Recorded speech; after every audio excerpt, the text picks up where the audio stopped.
Gear up for Sports Talk on the South Carolina Radio Network. It's your final word on sports all across the state. Be a part of tonight's show. Call us at 800-956-7266 or email talkback@sportstalksc.com.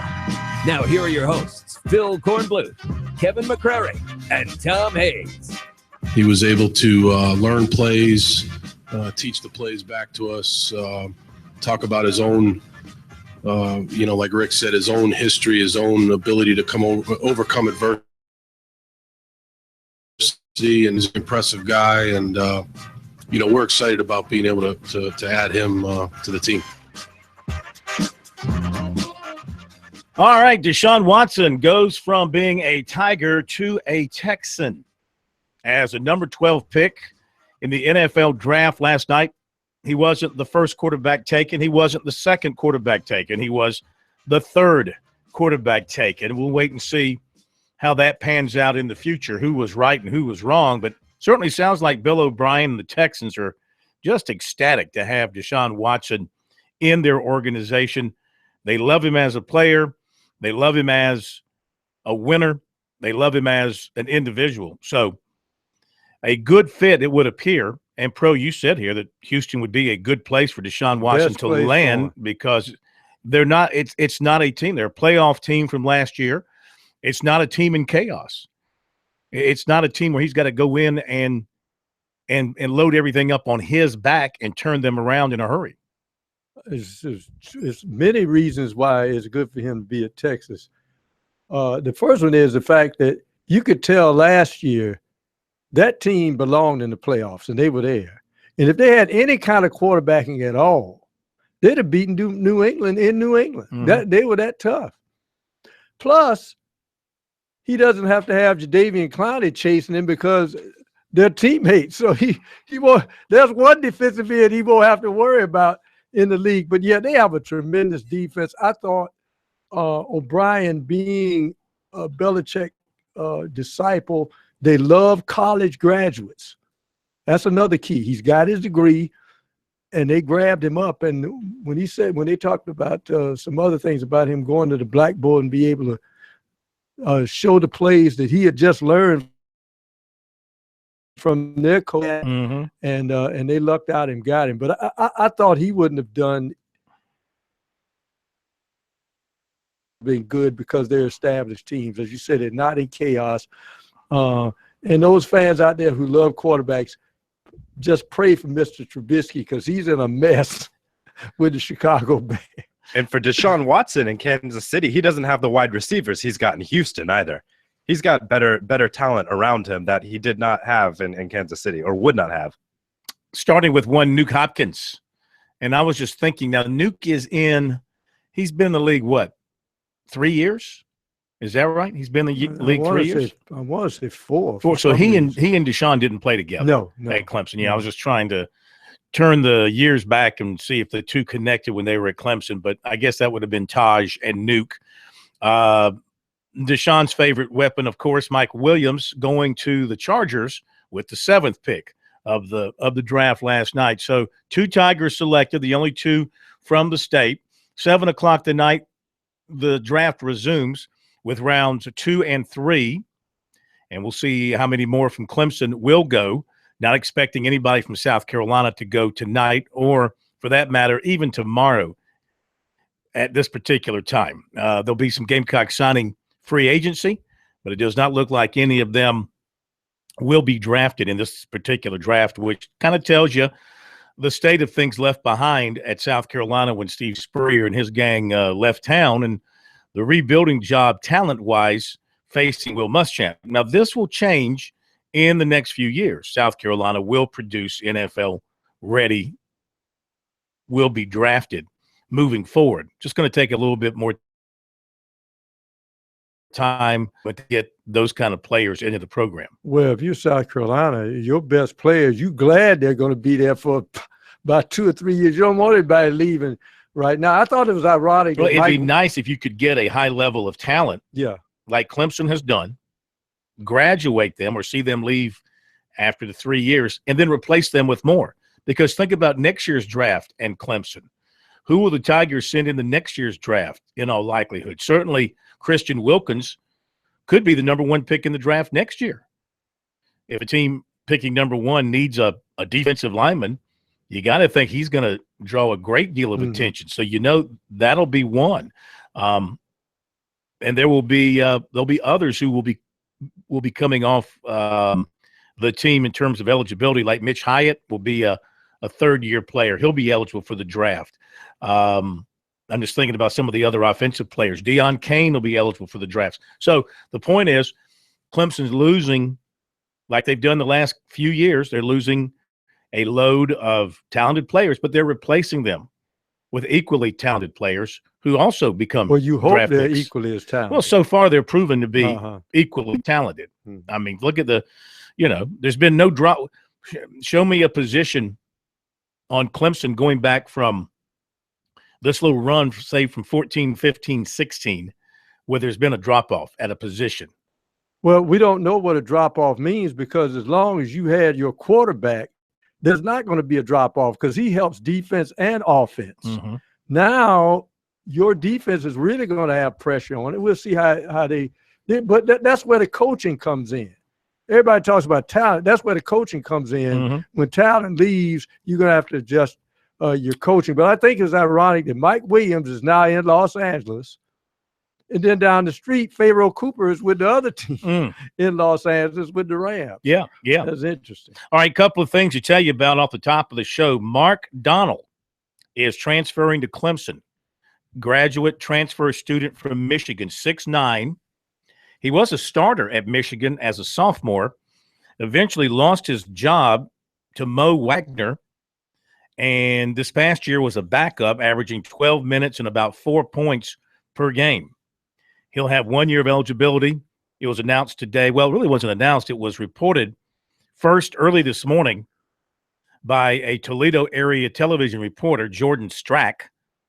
He broke the story about 6:30 this morning, and then it was picked up, of course, by other basketball people across the country. So Brad Brownell has just taken the approach that a short string at Clemson. Everybody knows it. He's just going to have a team made up almost entirely, well, I'm not going to say that, halfway full of transfers. Next year's team at Clemson now will have as transfers Donnan, David Scarra, Marcus Reed, of course, who played this year, Shelton Mitchell, who is a transfer from another school, Eli Thomas, a transfer. You can even throw legend Roberton in there because he was a junior college transfer. But if you're just talking transfers from another 4-year program to Clemson, they will have 5 in their program. 5 of the 13 on scholarship will be transfers from other D1 programs. Is that good or is that bad? I mean, time will tell. I mean, Brownell is he's trying to save his job, and he had one spot to fill on his roster, one available spot, unless for some strange reason Dante Grantham decides to stay in the draft, which nobody would expect that to happen, but he's got his name in there. This now completes their roster for next year. Gabe DeVoe, Dante Grantham will be seniors. Scarra, and Donnan, he'll be a senior. Scarra, Reed, Mitchell, Roberton, and Thomas will be juniors.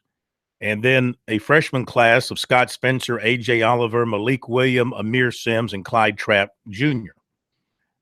That's how Clemson basketball shapes up for next year. I think the one key point that Brad Brownell probably would tell you that he's learned is, I'm not going to deviate on what I think made basketball. I think he deviated a little bit last year in sacrificing offense. When his best teams is when they're playing in your jock defense. But can he get this crowd? It's the same group. Awesome game. He loses his best player. He get the returning guys who were so hard-headed last year when it came to playing defense the way he wants it played, to play defense the way he wants it played. We shall see. Quentin Wiggins is lead Clemson football team as a grad transfer, looking for somewhere else to go and play last year. Back in the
Just starting with the visit. Once I got here, the players just kind of brought me in, sit down and eat lunch.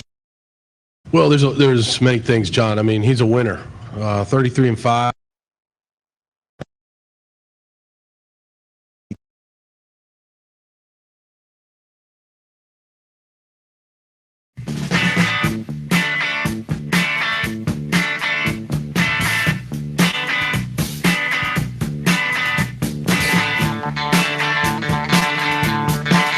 A busy Friday night here on Sports Talk. So glad you are with us. For those of you just tuning over to us, welcome in. Welcome into Sports Talk on a Friday night. We take you into the weekend. We've got a lot to do here. In a little bit, we're going to hear from Deshaun Watson from Bill O'Brien, his thoughts on his new quarterback. Of course, we've got baseball, big series, South Carolina, Kentucky, 7 o'clock at Founders Park. They'll get underway. A huge deal for the Gamecocks considering everything that's been happening with them. 4 straight SEC series. Sit straight, right? Don't need to be repetitious. 4 straight SEC series defeats for USC, and their number 1 starter is out.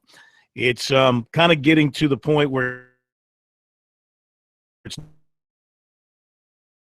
now or never. Also, postseason positioning. I mean, they look really good for postseason play, but with enough games left on there that they could lose if they don't start winning, they could play their way right out of it.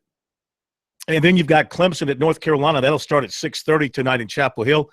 The Tigers' first appearance in Chapel Hill in 4 years. Both teams are 16-5 in ACC play. The Tigers are second in their division. The Tar Heels lead their division, and the Tigers are now hitting a stretch of really tough games.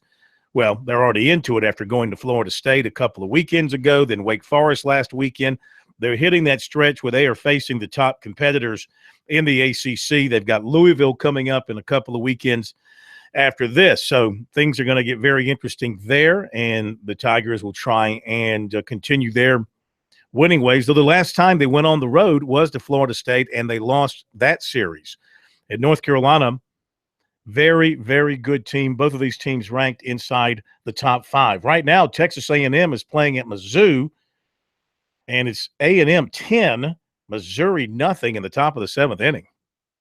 So all the good things Mizzou has done this year, starting to get away from them a little bit. The hot start has sort of gone by the boards. They're under 500 in league play, and they're going to add another L to the resume tonight with the way that game is going. If they can kick a field goal, it'll be a 1-possession game. Yeah.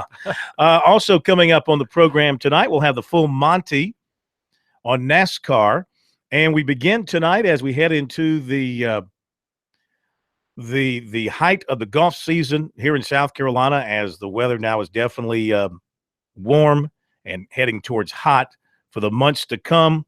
Our good buddy GB3, George Bryan III, will join us every Friday night, 7:05, with his birdies and bogeys from the fairways and greens of South Carolina as we talk South Carolina golf, junior golf, and, of course, an eye on the PGA Tour where his son, Wesley Bryan, is doing so well. So we have got a really, really busy show, and we'll squeeze in some calls. 800-956-7266 is the number.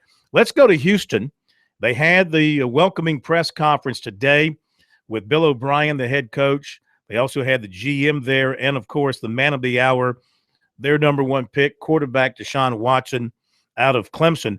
Deshaun was asked about what stood out to him regarding the Texans organization and when he sort of got the feeling that it would be a good organization for him to play in. Just starting with the players just kind of brought me in, sit down and eat lunch with all the guys and kind of building that relationship. It felt like I was already on the team, and I felt comfortable with the situation. I had a great visit with Coach O'Brien, and everything just fitted right. A lot's been made of the meeting between the two of you when he came and visited, and Right. like how that influenced this decision and the fact that this was a guy. Can you kind of talk about that? And Deshaun, what was that meeting like for you in terms of solidifying that Houston's where you really wanted to be? It was actually the whole offensive staff that met with Deshaun when he came, which I don't think is easy, for a young man to come in, obviously bona fide draft prospect, guy to come in here and have to stand guys in the room, offensive line coach, receiver coach, quarterback coach, head coach. Impressed us the most to retain information with poise. We do several different things with our conversation with quarterbacks, and he handled all of it really well, and that impressed us. So, I'll leave the rest of it to him, but he's a bright guy. He's a guy that's really looking forward to getting here and learning, like he's been saying, and we're looking forward to coaching him.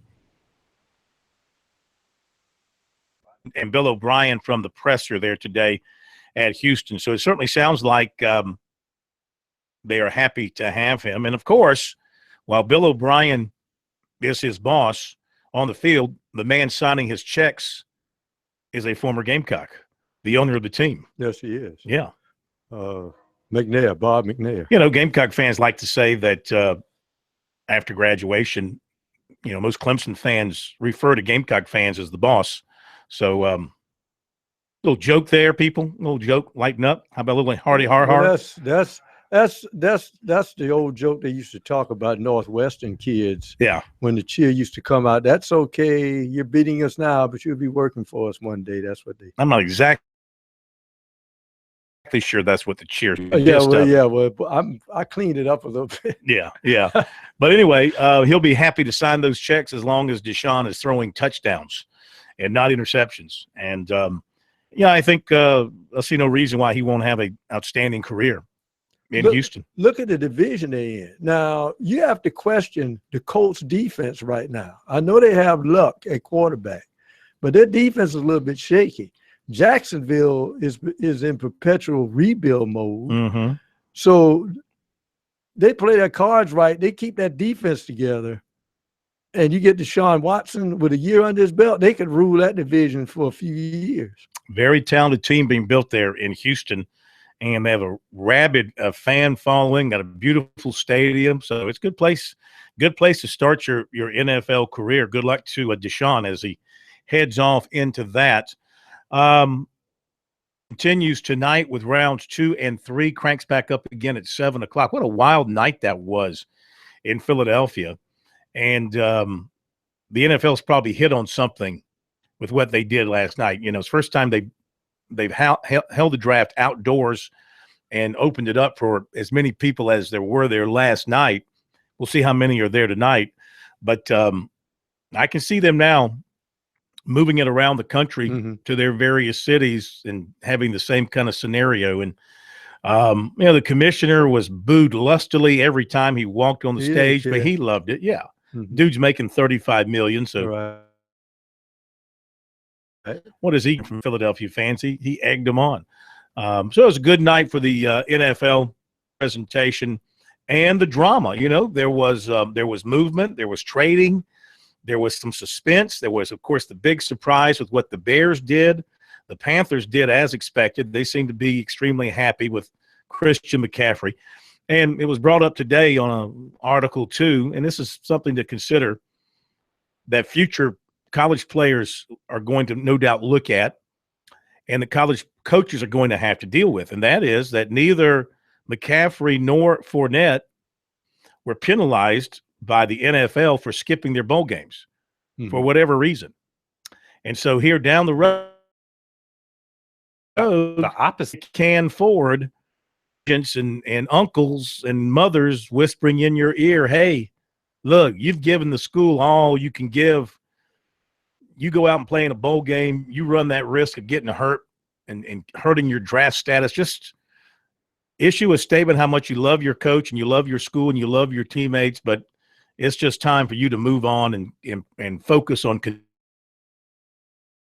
conditioning for what the coach to do. No, but I could see the case of Fournette with the foot injuries. A little banged up. Mm-hmm. Yeah, I could see that. Now, McCaffrey, I couldn't see it. What's going to happen when a quarterback does it? When a prime time, big time, for example, he'll drop. You think? What's going to happen when a big time quarterback says, I love you guys. It's been a great run. I got to get ready for the draft. I'm not going to go through practice for the bowl game, not going to play in the bowl game. Nothing happens. And what happens when it's the quarterback of a team in the playoff that does it? Would that ever happen? No. Okay. We shall see. We'll be right back.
I earned my jersey by outrunning defenders and catching touchdowns. I went to NFLshop.com to get mine.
We are back. Sports Talk, South Carolina Radio Network on a Friday night from downtown Columbia. Phil Kornblut, the professor, Tom Hayes, K-Mac remains off.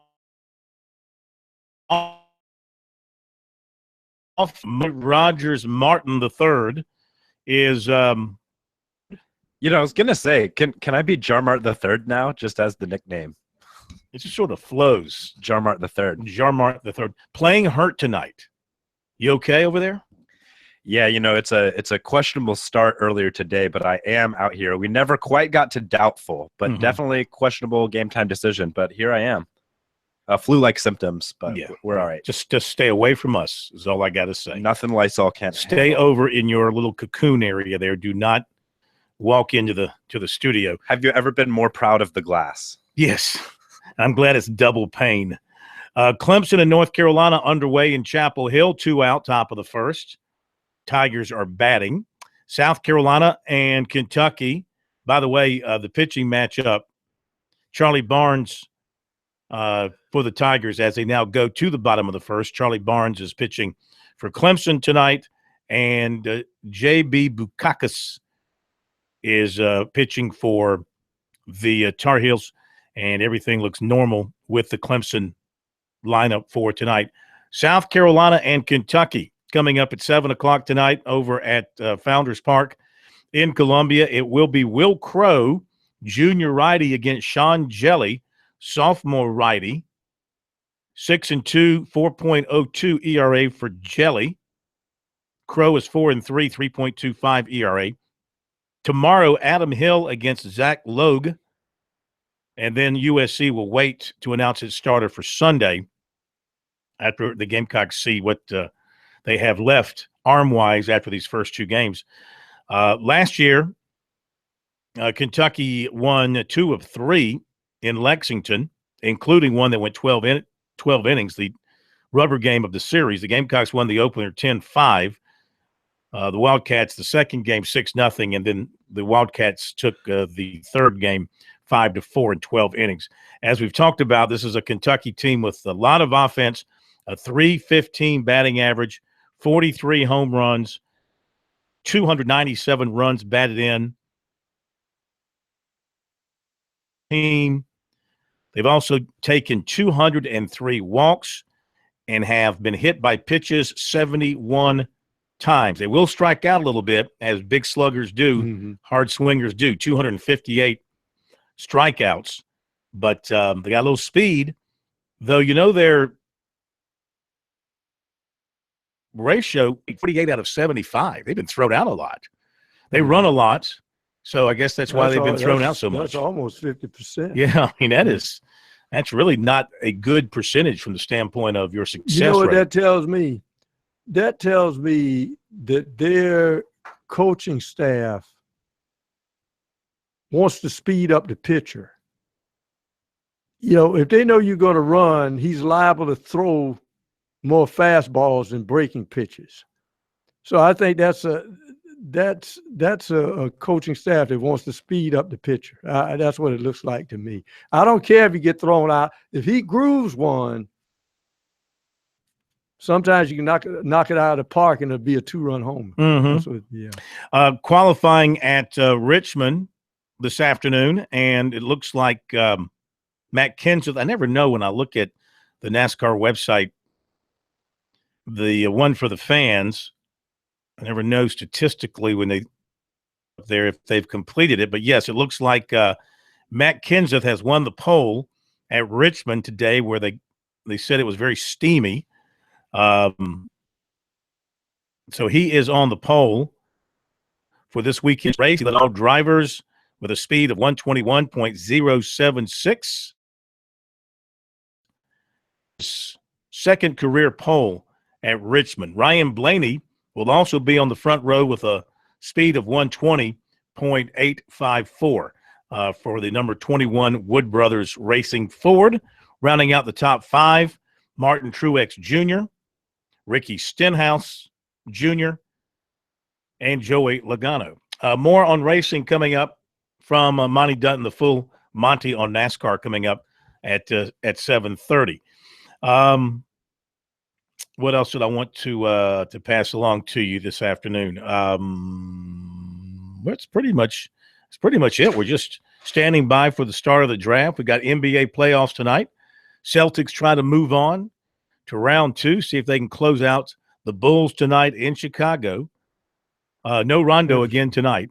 Oh, I think he's out for the season. Well, there was some talk, about him trying to get back in time for Game 6, but they've ruled him out. Smoke. No way in the world. Smoke. I mean, he's out of the cast. He was not wearing a cast in Boston the other night. That's like one of those hockey deals. And, the guy's got a broken foot and they tell you got a hangnail. Mm-hmm. No, that's not going to happen. I've seen a hockey player play on a broken foot, though. You have. I mean, Ilya Kovalchuk broke his foot on a shot from I think it was one of the hole and he kept on playing. He came out that one game, but then played the next two. Well, next two games. We've seen football players continue to play on a torn ACL. Well, you remember he didn't know it happened, but I think it was Clemente hit a line drive off of Bob Gibson's leg, and Gibson pitched the next inning with a broken leg. Didn't know it was broken, so he felt something give when he planted on another pitch. He was pitched the other inning with a broken leg.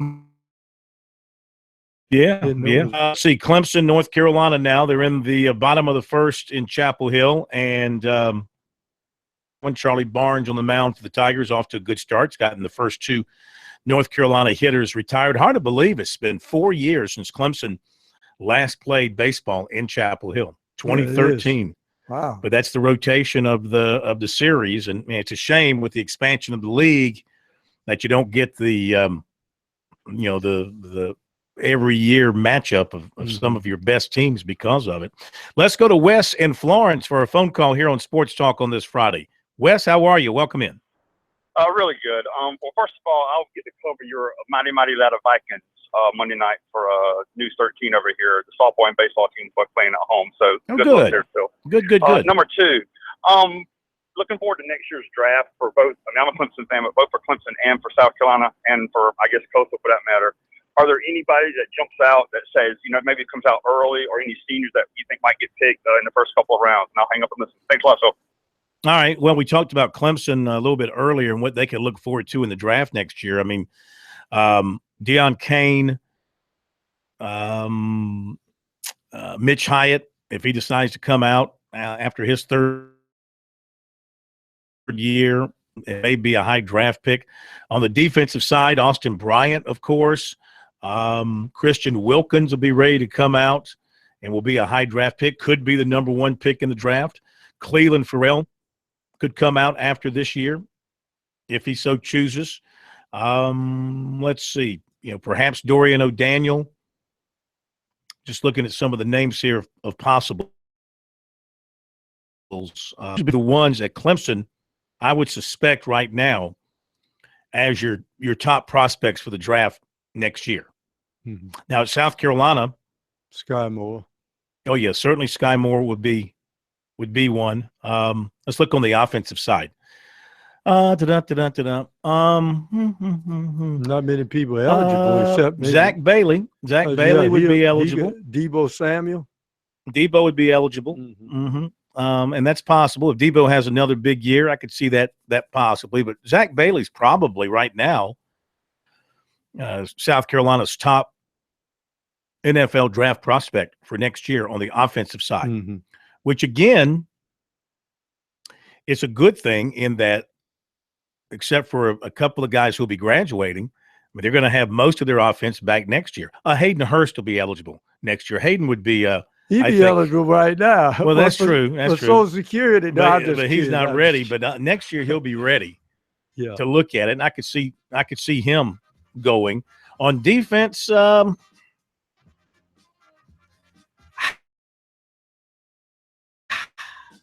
don't know. I don't know. A couple of corners, they got to play better. They got to play better. Yeah, I mean, how can you play better when you don't have a pass rush? NFL guys look at that. Well, I'm saying the guys up front have got to play better and give them a pass rush. I'm talking about them too. But then again, the DB looks good too if he doesn't have a pass rush.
All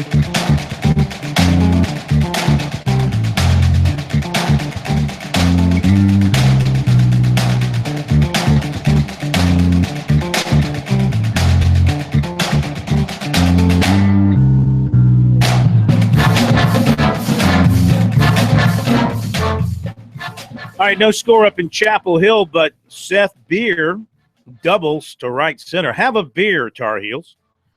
He doubles to right center, so he's on second. He's starting to heat up, as we talked with Monty Lee about that last night. Got that average up to 285, and Monty was talking about him becoming more selective at the plate, showing patience and discipline.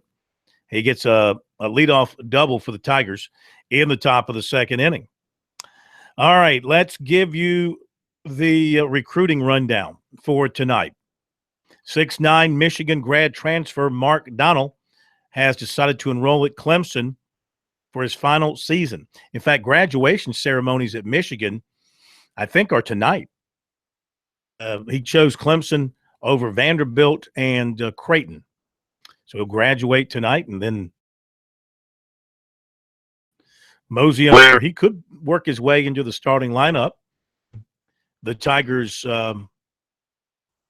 have space in there for him with who they're losing off of this past year's team, with City Jeté gone and Blossom Game gone, and Little Guard gone as well. But especially inside, he'll have that chance. He was a starter as a sophomore, then lost his starting job and was a backup last year. So he will see if he can turn things around for himself and for Clemson in his 1 year. Minnesota grad transfer defensive end Galen Elmore is down to Arizona and ECU. He had considered USC and Houston. He told us last night that the Gamecocks would not make it to his top two. And he said that when he visited South Carolina, he and his family just didn't get the feeling, the strong feeling that he had for the other schools. So that's why he is going to East Carolina. An update from Chase Wolf, who was visited by USC quarterbacks coach Kurt Roper on Wednesday, and Wolf out of Cincinnati. And he said that he was looking for some clarity from Roper about where he stands on the recruiting board. And he said, quote, Coach Roper says that if you have an offer, then you're good enough to play. So he doesn't have a ranking board, end quote. And Wolf said USC, Boston College, and Wisconsin rank as his top three right now. Athlete Marquez Ezzard of Stockbridge, Georgia, has a top 8: USC, Southern Cal, Ole Miss, Florida, Florida State, Georgia, Auburn, and Ohio State. South Point defensive back Stephen Gilmore Jr. was offered by Kansas State and by Maryland. USC target defensive back J.C. Horn, Alpharetta, Georgia, offered by Florida State. Defensive back A.J. Litton of Upper Marlboro, Maryland, committed to Florida State. He also had a Clemson offer, and he visited there on Wednesday. Defensive back Jalon Reed of Olive Branch, Mississippi, committed to Tennessee. USC was among his offers. 2019 defensive back Trequez Bridges of Lynette, Alabama, plans to visit Clemson tomorrow. Lugoff Elgin offensive lineman Wyatt Campbell was offered by Maryland. Clemson offered 6'2" point guard Dwayne Cohill of Cleveland earlier this week. He also has offers from Ohio State, Northwestern, Penn State, Vanderbilt, Texas, Butler, Tulsa, DePaul, Xavier. Did I say Xavier? Xavier. Tired. West Virginia, UNLV, and Virginia Tech. Xavier. Idiot. Some people say Xavier. Yeah. Clemson has been working him hard, and Cohill likes what he's hearing from the Tigers, and he's building a relationship with the assistant coach Bender.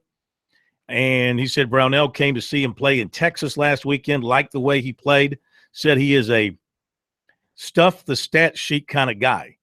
And so they seem to be developing a pretty strong relationship. He's not yet been to Clemson, but he plans to at some point, maybe this summer. He hopes to have a shorter list in July. Last season, he averaged 23 points, 5 rebounds, and 4 assists per game. Running back Levante Valentine of Melbourne, Florida, continues to get big offers. Notre Dame, Louisville, Southern Cal, UCLA, Oregon. Some of the most recent, of course, USC was one of his early offers. He has a lot of family here in the Palmetto State, and that's working in South Carolina's favor. Plus, he hears every day from Bentley, Hutzler, and Muschamp. They're coming to see him run in the state track championships May 5th and 6th, and he said he communicates with Bentley daily. The Gamecocks are making a strong push. His only visit was for the spring game, and he did not know, he said, about tomorrow's gathering of prospects early enough to make plans, so he's not coming in. He said also making a strong push at this point are Oregon, Kentucky, and Southern Cal. He's not identifying a favorite at this point. Last season, he rushed for 890 yards and 10 touchdowns. He's considered one of the fastest players in Florida. Some more basketball commitments and signings to South Carolina State. 6'3", LeVar Harewood of Cloud County Junior College in Kansas.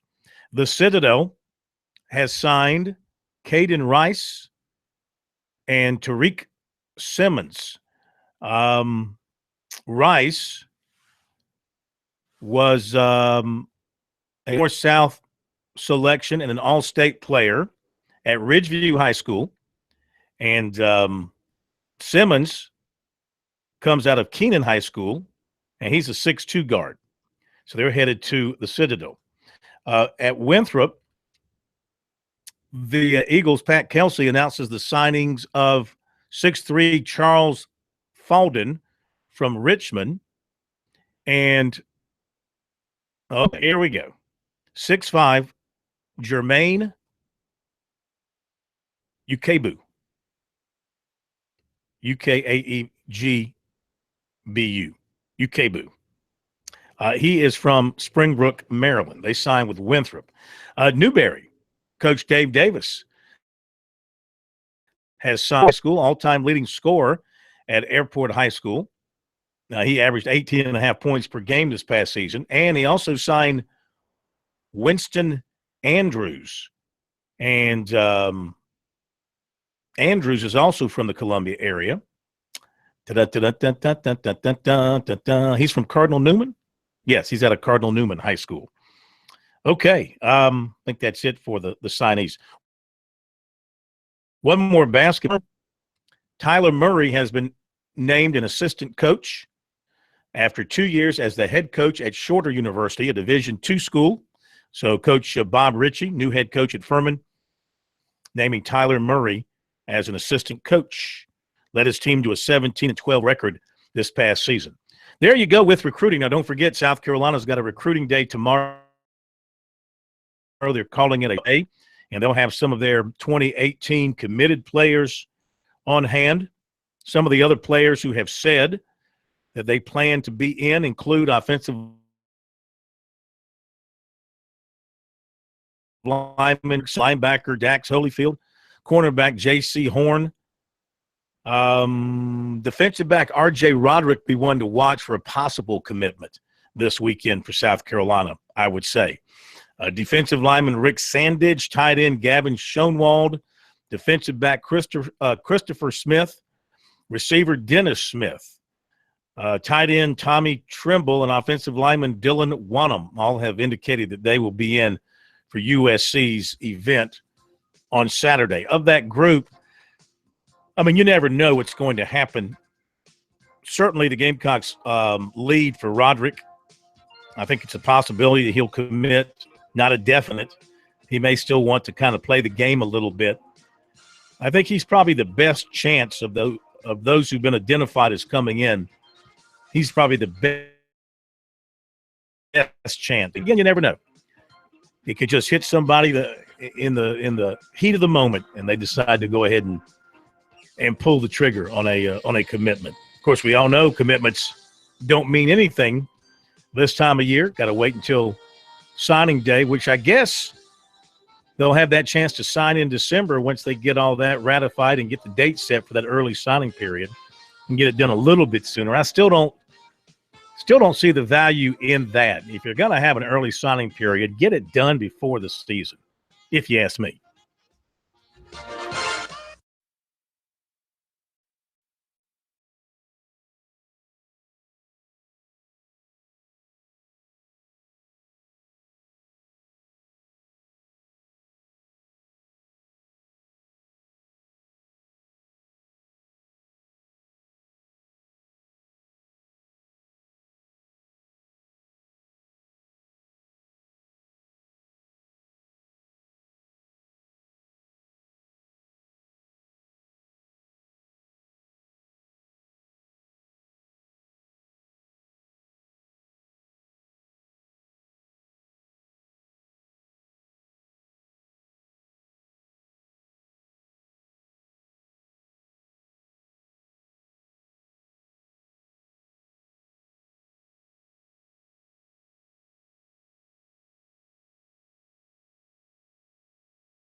Live from Columbia, this is Sports Talk on the South Carolina Radio Network. Be a part of tonight's show. Call us at 800-956-7266 or email talkback@sportstalksc.com. Now, here are your hosts for Sports Talk, Phil Kornblut, Kevin McCrary, and Tom Hayes.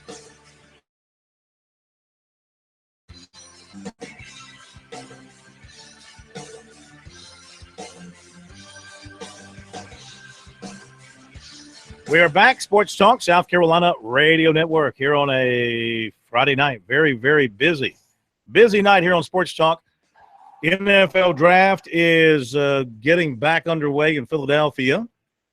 Some favorites, Ron Jaworski, talking to the crowd now. On the clock, America's team. The Dallas Cowboys. The Green Bay Packers. No, Dallas Cowboys is America's. Cowboys. Commies. No. The Green Bay Packers, America's team, on the clock. And they made a trade. No, I'm just kidding. Will they go quarterback? Some are thinking Kaiser. No. Will they go running back? Some are thinking Cook. Their greatest need is cornerback, somebody who can cover. If you watched the Packers at all last year, my goodness, that was their Falcons biggest need. Yeah, it was terrible. Now, we did shore up. I can say we. Daggone right. I can say we. I am a Packer backer. You just said the Packers. We did shore up our offensive line a little bit more by signing very good offensive lineman, free agent the other day. Who's the tight end that you picked up? And the guy's name escapes me. But I read about him, and they said he's really good. He's an all-pro type guy. Because Aaron wanted them to re-sign Jared Cook, which they didn't do. Yeah, but they signed they got Bennett. Bennett from the Patriots, right? Uh-huh. Yeah, so he's good. Is Aaron Rodgers in that war room? He's going to say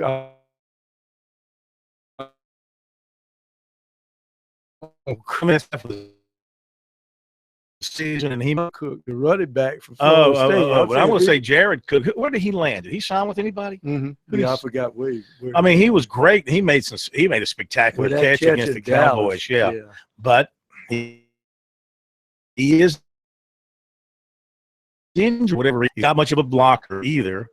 Don't want their tight end to be much of a blocker in that particular offense, but that's what Bennett gives you, a guy that can block and also can receive. I don't think he's a guy that's going to stretch the field quite like Cook could do. All right, update on baseball. We have got Clemson and North Carolina, and they remain scoreless in the top of the third. South Carolina and Kentucky just getting underway at Founders Park, and Kentucky's got a threat going in the top of the first inning. First two hitters have gotten on base off of Will Crow. So Kentucky got something brewing here. Top of the first, nobody out. Runners on first and second. So we'll stay on top of that for you. Let's begin again. Something that we did for years. We're just reach back and bring back the old goodies. And in this particular case, it's our good friend George Bryan III, birdies and bogeys of the greens and fairways of South Carolina. How you like that for a title? I've had some, and that's unique. Hadn't had that one yet, and I love your imagination, man. Always thinking here, always thinking. Good to have you back with us, my friend. George was with us for many, many years, and we've been talking about getting him back on board with us, and now a great time as, of course, his son Wesley is tearing it up on the PGA Tour and doing great things, and George is, of course, still so heavily involved in our state with junior golf, with teaching the game of golf, with preaching the game of golf. There's a third does not know and appreciate, and so it's a good time of year, too, as we hit really the height of the golf season in South Carolina, to have George back with us. So with all that being said, off the top of your head here, what are a couple of things in South Carolina golf-wise that concern you at this point in time? Well, I'll tell you, South Carolina now, we've got it's going pretty good. I was talking to some couple of friends, Myrtle Beach, this is a great time over there, Hilton Head. I'll tell you somewhere that's really, really neat. The Cliffs up in Greenville, just outside of Greenville. Spectacular. There are a lot of neat things going on with golf. But as always, I mean, my special, what I love is junior golf. Mm-hmm.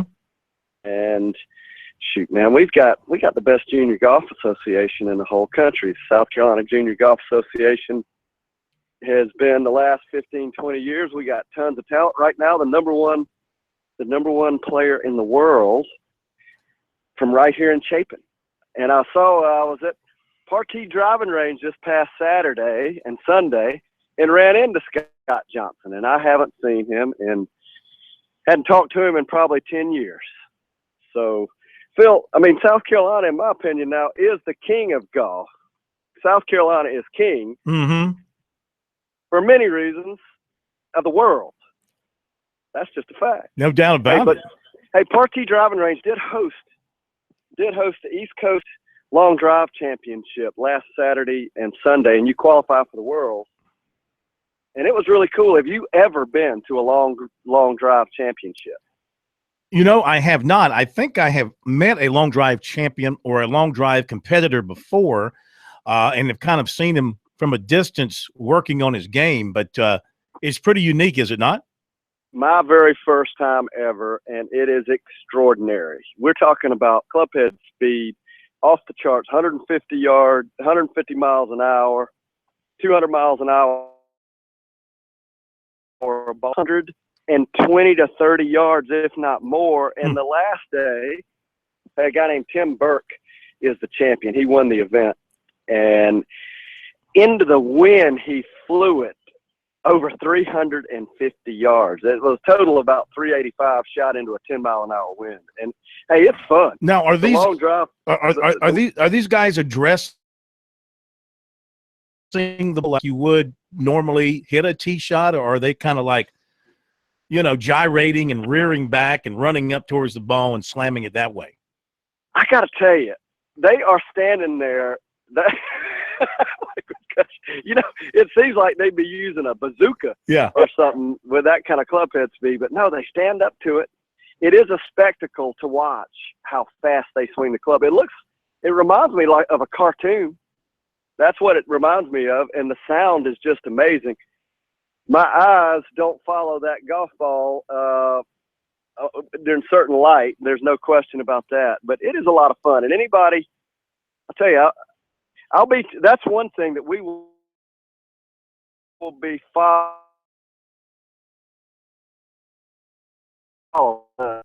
You're out there with my buddy Tom Mason,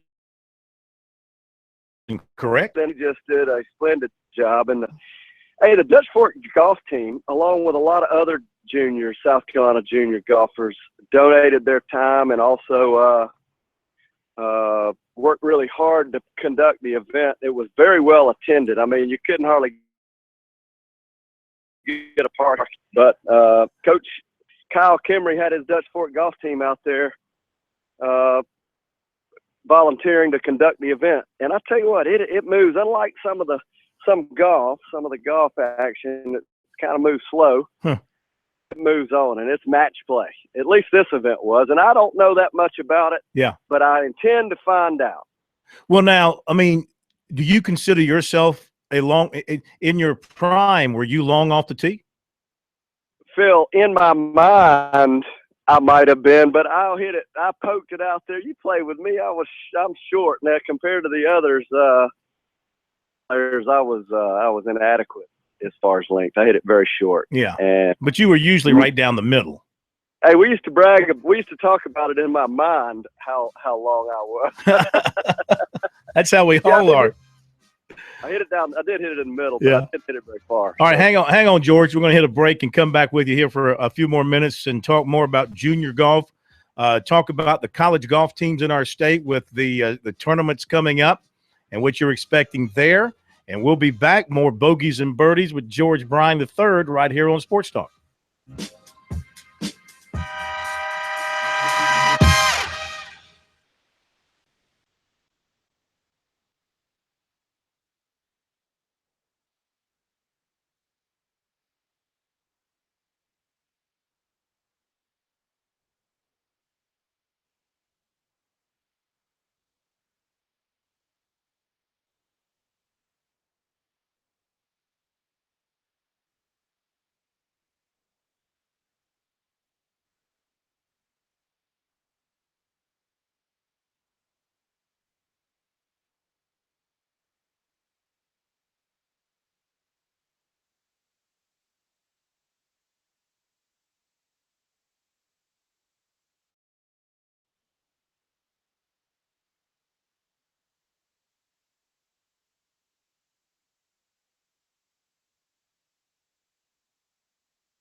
dance floor and sings that she's expecting more swinging dreams. Sylvia's blessing. Well, the Packers pick is in, and USC Kentucky are moving along, and Clemson and North Carolina the same. We'll update all that for you in a moment. Our friends at South Carolina Forestry Commission remind you that insects and diseases can be moved hundreds of miles in firewood and threaten forests and camps and parks. Help protect the trees you love by purchasing firewood at or near where you burn it. For more info, visit don'tmovefirewood.org. All right, the Packers, they went defensively. As I suggested, they went for a corner because that's where they struggled last year with injuries and just poor play. Kevin King, a big corner, 6'3", 200, out of Washington, the first pick of the night. And now the Jaguars are about to make the second pick of the night. The pick is coming in. It will be announced shortly. North Carolina and Clemson, top of the fourth, scoreless. USC got out of the trouble in the top of the first, and now they are batting. The Gamecocks are in the bottom of the first, have a runner on base, nobody out in a scoreless game. Back to three birdies and bogeys of South Carolina here with us on Sports Talk. How about this Zurich Classic in New Orleans and going with the team play in this event with foursomes and best ball? And what do you – is this good? You think this is a good idea for the PGA Tour? I think it's a great idea. And for the game to grow, and that's been one of my main objectives for a long time is to watch golf grow. And I'll tell you what, team golf is just more fun. The Ryder Cup brings more excitement than any other single event. In fact, I think, depends on how it's measured, it's even more exciting than the majors on a world scale. And I think it's fabulous. In fact, I hope that they would do – I hope the PGA set organizations around and they offer more. It's just better. More community is better, no question. I'm a big fan of the team golf. All right, so right now you have KJ Choi and Charlie Wee at 13 under, tied with Troy Merritt and Robert Streb. And that team, Merritt and Streb, combined for a 62 today. So they're tied for the lead at 13 under. And let's take a look at some of the more familiar names that we follow. Kyle Stanley and Ryan Ruffles, they are 11 under. They are still on the course. They're 11 under. Kevin Kisner and Scott Brown out of Aiken, USC Aiken duo, George, 10 under. They shot 64 combined today. I tell you what, they're a lot of fun. Wouldn't surprise me if they didn't win the golf tournament this weekend. And I'll tell you, down there, he played at Harbor Town Club Pro, and Palmetto is such a wonderful place. And because I don't know much about the course they're playing, but it's a Donald Ross, and I can easily see those two guys playing great on the weekend. And I see down the list here Wesley Bryan and Ryan Blom. They're at 7 under, still on the course. They've got one hole to go. So tell us about Ryan Blom, who's playing with your son. Well, he played at Duke, and although I don't know him very well, I did watch him play college golf, and he is a heck of a player. And I'm watching it. I think they're right on that number, and so, but you never can tell. If you can just make the cut on the PGA Tour, you are in contention. So Saturday and Sunday, not being that familiar with the sequence and the format, that'll be fun to watch unfold. I did notice that some big names, like I think Ricky Fowler missed the cut along with his Jason Day, and it looks like Stinson and Justin Rose are going to miss the cut. And that, I don't think that's final yet. Yeah. That it's kind of amazing. And then I see Jordan Spieth and Ryan Palmer, and pretty cool how they ended up together. Their caddies set that up. And I think we talked about it last week. One of the caddies beat Justin Spieth on the golf course, 18-hole straight-up match for them to end up partners. So, well, the cut is projected at -4 at this point. Let me update the NFL draft because the pick is in, and Cam Robinson, the big tackle from Alabama, goes to the Jags. Second pick of round 2. The Seahawks. Golf. George, real quick, Clemson had a phenomenal start to the season, put that streak of wins together. You don't really hear about a college team winning all those matches in a row or events in a row. The Tigers did just that. Did not win the ACC championship tournament, but still will be no doubt a major factor in the NCAA tournament. What about the Tigers team this year, and what's your take on South Carolina as well? Well, this time of year, a lot like some of the other college sports, anything can happen. And the format for the NCAAs being match play, still a bit odd to me that they don't have that much of a warm-up, although the SECs, and I didn't follow as closely. I didn't. First time in a number of years that I did not attend one of the conference championships. But I did not this spring, so I've been watching from afar. But the tournament season's so different because of the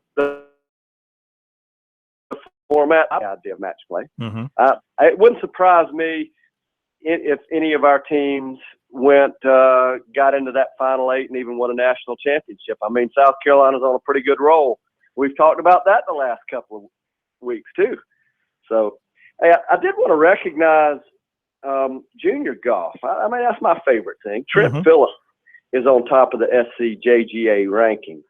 He's number 1 in the state. Jacob Bridgman's number 2, and Ryan Martin. You recognize our junior studs here recently, Phil? I have not. I've been saving it for you. I did not want to steal your thunder. Hey, what I'll do is I'll be current with the girls. I want to definitely recognize the top players in South Carolina golf, the girls' side next week. Mm-hmm. And also, I'm going to be at Wells Fargo, TPC, and possibly we'll announce later on. Oh, come on! You know what that is. Come on. Well, I'm going to Texas too. Where is the Open this year? The Open's let's see, Erin Hills in Michigan. Okay. And I think if Wesley's playing, I'm definitely in. Yeah. I'm definitely in on that one. So I'll be giving you updates from the PGA Tour on several different locations this summer. That sounds phenomenal. We are looking forward to moving on through the rest of spring and summer with you here, talking golf, junior golf, playing up those youngsters who are going to be the next stars on the PGA Tour. Because, hey, George, 10, 15 years ago, the Dustin Johnsons and people and Jonathan Bird, look where they are today, right? And that was a lot of fun, and we did. And right about the time we tapered off and took a little break, there were players that we were talking about like Brian Harmon and Russell Henley and Thompson. These folks, they went on, they did pretty good. So we get our crystal ball out. We'll probably book a flight to Vegas. We're so good together, Phil.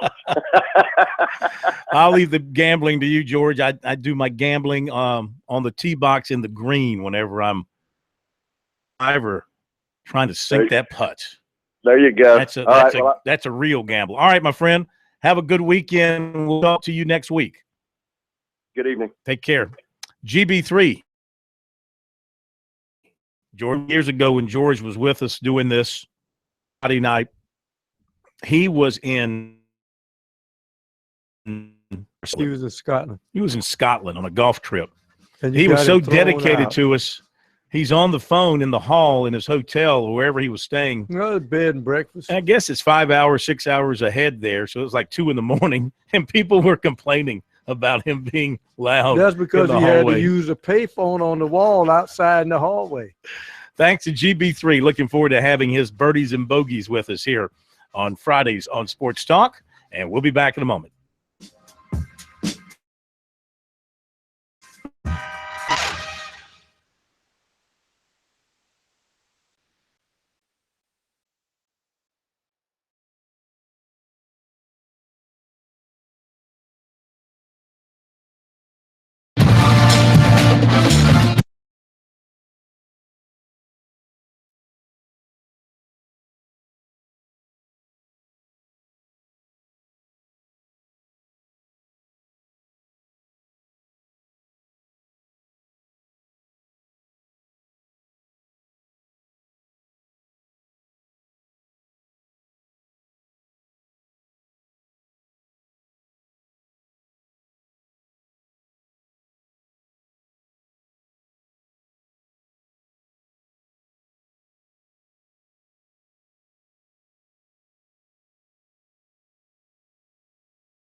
The latest on this weekend's race is around the corner. The full Monty on NASCAR is next.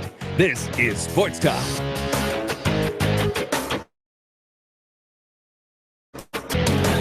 In just a second, let me catch up on some business. Malik McDowell, offensive tackle from Michigan State, goes to Seattle. Third pick of the second round.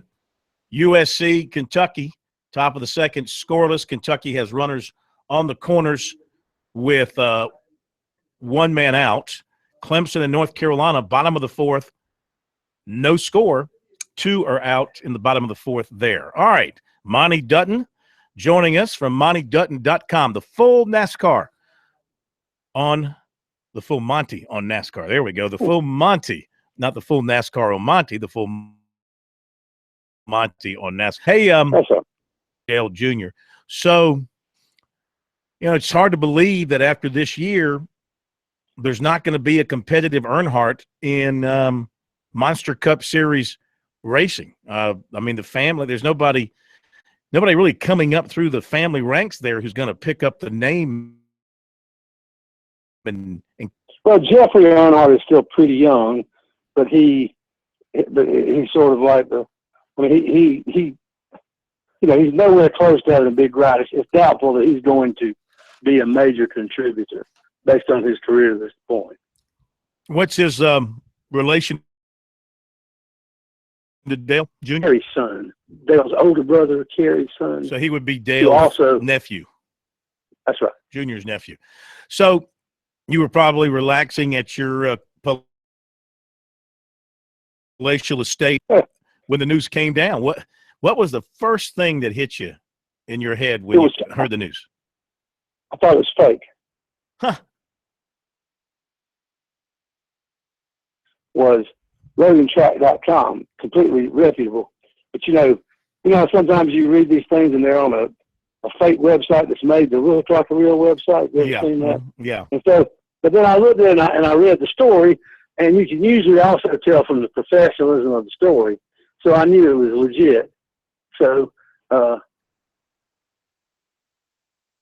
I did do something because I cover racing, and so it did kind of. It did take a nice, quiet, peaceful Tuesday after already a bit behind because of a Monday race. Yeah. And said it, but that was true of even people who didn't have to write about it because it disrupted a lot of days this is a sport at the crossroads, starkly at the crossroads, because when you see, so much of the magnetism, when you think of Jeff Gordon, Tony Stewart, Carl Edwards, and now Dale Earnhardt Jr. First of all, these things do take care of themselves, but they're looking at quite a lag. There's a big need for a bunch of young drivers to grab the interest of the public, which I actually find is rather coincidental because at this time when it's like this, the novel that I just wrote is about a young driver who's very magnetic. The '90s, racing big time now. But that novel actually began because I started thinking about how racing was when I started covering. What was better now and what was worse. Mm-hmm. And so that's actually the germ of thought that brought this novel on. It's called Lightning in a Bottle. I won't plug it later, so I'll just get the name out. Find it on Amazon, folks. There you go. We'll give you a chance to plug it again later because I think you hit it right on the head. Crossroads, good word to use in talking about NASCAR. A lot of things are sinking in this sport, as has well been documented. They're monkeying with the sport within a year, trying to do something to shake it up, to make it more appealing to whomever it is they're trying to appeal to. But yet, when you see drivers at their ages leaving the sport, as you just cited, you would never, ever see Cale Yarborough, the Allisons, Richard Petty, David Pearson, Buddy Baker, that ilk driver walk away from the sport at the age the guys are now if they were healthy. I think David Pearson would get in a car today if he could and drive it 500 miles at 180 miles an hour if he could. So my point is, are today's drivers, because they're making so much money, becoming so comfortable, of choosing to walk away from the sport, thus damaging the sport as in their wake? I think that there's a lot of irony in all of this. There was a time in the 1960s when drivers like Junior Johnson and Fred Lorenzen and Ned Jarrett left in the prime of their careers. A lot of that was because so many drivers were getting killed back then. Now, I mean, in the mid-60s was a time where, in the aftermath, Fireball Roberts' death and Joe Weatherly's death, there were a lot of people that, you know, that stung them badly. And the fact is that landscape in Indy cars as well in the 1960s, how many great drivers didn't survive it. And now racing is much, much safer than it was back then. I mean, Dale Earnhardt Jr. suffered from concussions, but when you look at the safety today, I mean, it has been a long time since anyone was really seriously injured. I mean, the fact of the matter is you could make a really good argument, I think, that at the top racing, I mean, I'm not sure that it's not safer to be a race car driver than it is to be a football player, for sure. Yeah. You know? Yeah. And so I think that you have to think that the likelihood is more that they make so much money or the finer things in life. But I don't know. The flip side of that is that when you're making that kind of money, you step out of the race car, you never, you know, you didn't ever go to school past high school. There's not much you can do but race a car or be involved in it. And so that's a little bit mystifying. And also, you and I both know from covering the sports that what a lot of people don't know is that people that make a lot more money spend a lot more money too. You know, and so, you know, I mean, you get this mentality where every one of these drivers has got a private jet and a motor coach and a home in the Bahamas, and all those things have a lot of payments and mortgages attached to them.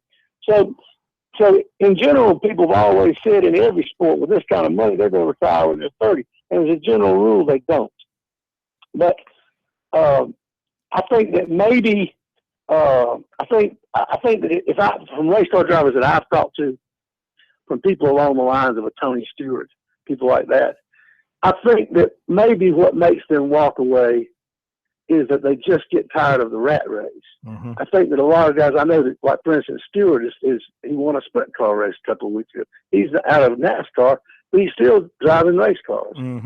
And I think that the amount of money, I think there's sort of a poor little rich boy motif to this, because nobody's going to feel sorry for somebody making big money, even though. But I mean, I think that there's a lot of I think all the commitments that come with racing, all of the visits to speak with the corporate heads of your sponsor, and all the stuff you have to do because of, you know, raising enough money to keep the team in good, all the commitments you got to go do this for Goodyear and this for Ford and this for, you know, and so I think that all the getting out of a race car and then hopping on a Learjet on Monday to fly up to Grand Rapids to talk to the franchisees, I think that's a factor.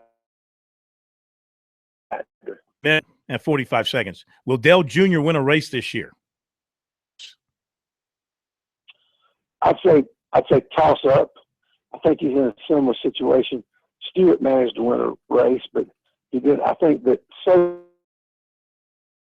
far, and I think that that's a factor. I think maybe, you know, he thinks that maybe he's not the driver he used to be, and he's got enough sense to be honest about it. But I mean, I don't think he's a bad driver. I don't think he's inept. I don't think he's a danger to us on track. He's had some decent finishes. He's had some bad luck this year. But I think he might win a race. I don't think he's going to win the championship, but who knows? Yeah. Monty, as always, we appreciate your thoughts.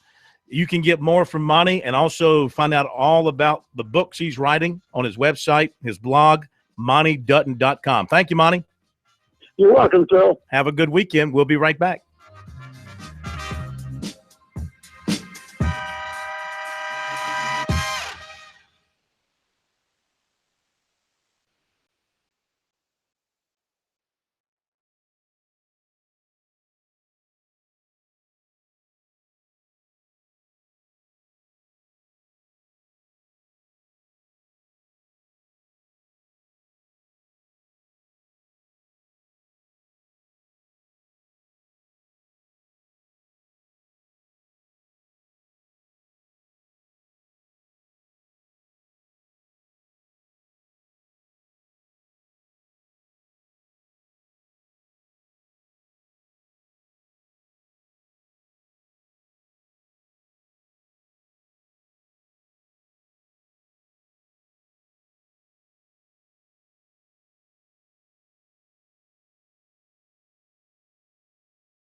All right, over at the USC, Kentucky has taken a 1-0 lead on the Gamecocks, 1-4-1. Could have been a lot worse.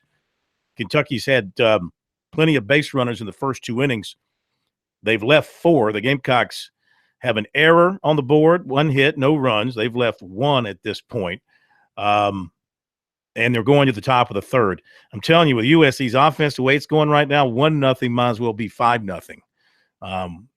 The way the Gamecocks offense is, they just can't hit. This last inning, it was the 3rd, Olsen grounding out the 3rd, and do my eyes deceive me? Mm-hmm. John Jones is in the lineup as the DH. He has a batting average of 0. He has a batting average of 0. He struck out. Poor John Jones got off to such a great start last year, was actually carrying the team offensively last year. And somewhere he has just totally lost it. I've never heard this late in the season putting a guy in and somebody just rolling the dice, hoping and praying that somebody raise some offense. And he's got a batting average of 0. Yeah, but if you that's below what's below the Mendoza line. Yeah, were you there when they worked him out maybe the last 2 days and saw Yes, something? I was there. Oh yeah. I've been sitting in the park. Right. Exactly. I've been sleeping in the park. I've been sitting in the park. Exactly. I've been out with the with the what are those birds? The pigeons. John Jones is back. Huh. Yeah. All right. Well, Gamecocks are out of the inning. They go to the top of the 3rd. They're down 1-0. Did I mention that Clemson and North Carolina, they're scoreless in the bottom of the 5th? What a pitching duel. Charlie Barnes for the Tigers, 4 innings, 2 hits, 4 strikeouts.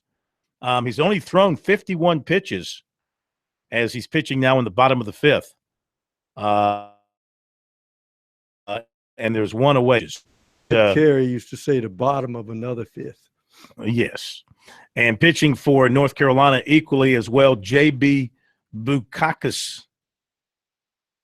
I just like saying that name. Bukakis. And he's gone 5 innings, 4 hits, 6 strikeouts, 2 walks. He's thrown 81 pitches. So he's had a little more work. You know, if you're Clemson, maybe you're thinking get this guy's pitch count up, maybe get him out in the 7th inning, get to their pen, and hope that you can do some damage there. Great pitching matchup going on between those two. To the draft, catch you up. Panthers are on the clock right now.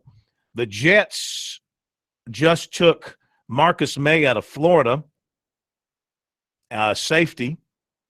So the Jets, that's too bad, Marcus. Thought you might have a good pro career, but now you're stuck with the Jets. So that's not good. Jets, Jets. And so before him, let's back it up here a little bit. Well, the Panthers pick is in. Let's give you that. Travell Wharton doing the pick. It is Travell Wharton. And they took Curtis Samuel, wide receiver from Ohio State. Before that, Marcus May to the Jets out of Florida. Before that, the Chargers took offensive guard Forrest Light the Lamp from Western Kentucky, 6'4", 309. Before that, the Bills acquired a guy that I love, a talent scout, but all the guy did was catch 20-something passes against South Carolina in one game. Receiver Zay Jones from East Carolina. This guy set all kinds of records.